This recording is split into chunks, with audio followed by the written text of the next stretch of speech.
problem. Determine the number of carbon-carbon sigma bonds and the total number of pi bonds in thalidomide. Okay, so here's the structure. This is an organic structure, so it's drawn different than our typical Lewis dot structures. Every time you see one of these little corners, this is a carbon. Okay, so this is a carbon, this is a carbon, this is a carbon, carbon. Every little corner is a carbon. So I'll just write them out for you. They don't write it because you can already see it kind of gets a little crazy with all these carbons. And so this is why they don't really write carbons, okay? So what we want to do is we want to be able to count, and specifically I want to know how many sigma bonds are between two carbons and how many pi bonds there are. So before we do all that, let's just look at the sigma bonds in general. Sometimes it helps to get like another color. So the sigma bonds, our sigma bonds are our single bonds, right? So let's look at how many those are. So let's talk about the ones that are carbon to carbon. So it has to be a carbon to carbon, and it's the first single bond. So if I look here, this is between two carbons and it's a single bond. So that'd be 1. This would be 2. This would be 3. This would be 4. This would be 5, 6, 7, 8, and 9. Okay, so there's 9 of those. But we also have to remember that if it's a carbon-carbon double bond, in a double bond there's 1 sigma and 1 pi. So if we look at the carbon-carbon double bonds, we need to notate that one of these is a sigma. So that's 1, that would be 2, and that would be 3. So we actually get 12 carbon-to-carbon sigma bonds. So let's talk about what the other ones are. So we also have some, so here is another single bond, but this is between a carbon and a nitrogen, so we can write those out. So how many carbon and nitrogen ones do I have? So that would be 1, 2, 3, 4, and 5. So we have 5 of those. This is why it's helpful to kind of have colors, so you know which ones you already counted. What else do I have that's a bond? So all I have left are double bonds, but I already did one of those. But this, I didn't do one of them because I'm trying to get all the sigmas. So this is between carbon and oxygen. So how many carbon-oxygen sigma bonds do I have? So count one of them. 1, 2, 3, and 4. So that would be 4 sigma bonds. All right, so all of the single bonds have been colored in, and 1 of all of the double bonds have been colored in. Because remember, a double bond is 1 sigma, 1 pi. So now let's do our pi bonds. So let's look at our pi bonds. So I want to look at what is the carbon-to-carbon pi bonds. So this would be the second bond. So the second bond between these two carbons is a pi bond. So that's 1, 2, and 3. So I got 3 pi bonds. Let's see, what is this? This is a carbon-oxygen. So between carbon and oxygen, how many do I have? 1, 2, 3, and 4. So I got 4 carbon to oxygen pi bonds. So one of the ways that I can check this is I can actually go back and then I can erase everything that I did. And if I add up all of the sigmas and all of the pi's, that should tell me how many total lines I should have. Okay? So here, I had, between all of this, 21 sigma bonds. And here, I had 7 pi bonds, which means that I have a total of 28 bonds altogether. So then I can count, okay?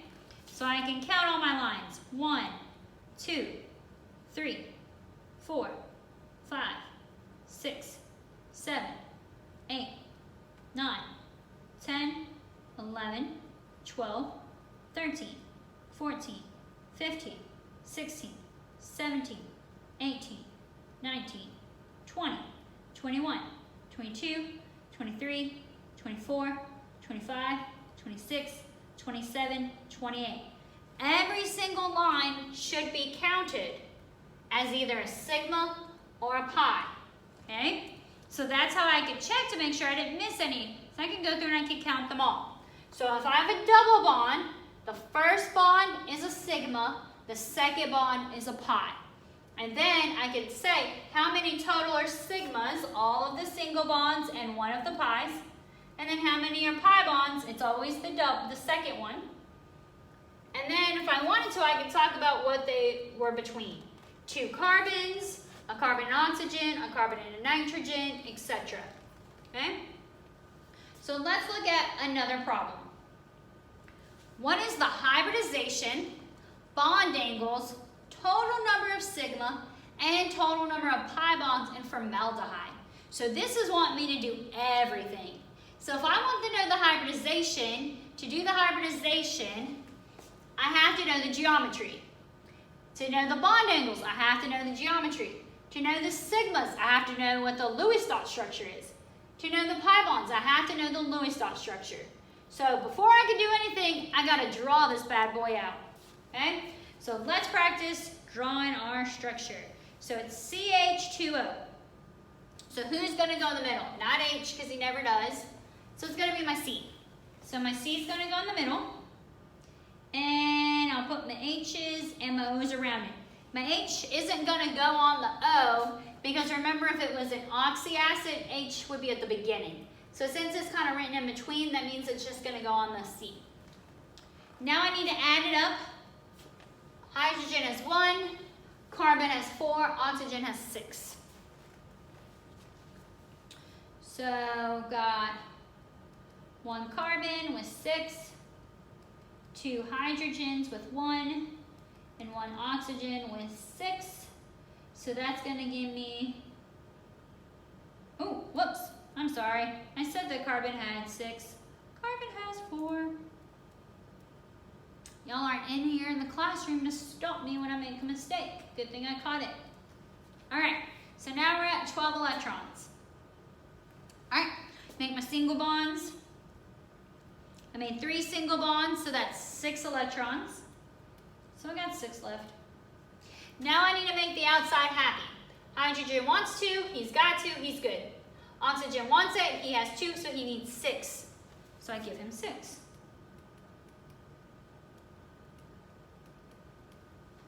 All right, carbon wants 8, he has 6, he wants 2 more. But I don't have 2 more to give him, so I'm gonna have to move electrons. There's no electrons on the hydrogen, so the only one that can move is the oxygen. So I don't really have to like figure it out with formal charge. I know I have to do this to make it stable. So that's gonna mean that I'm going to end up making a double bond here to make my carbon happy. So now my carbon has 8 and is happy. So then the next question is, can he have more than 8? So I look, carbon is in row 2. So that means he cannot have more than 8. So I'm done. So here's my Lewis structure. But that wasn't the end. What I really wanted to know was, what is the hybridization? So to do the hybridization, I have to know how many electron groups. So I count my electron groups.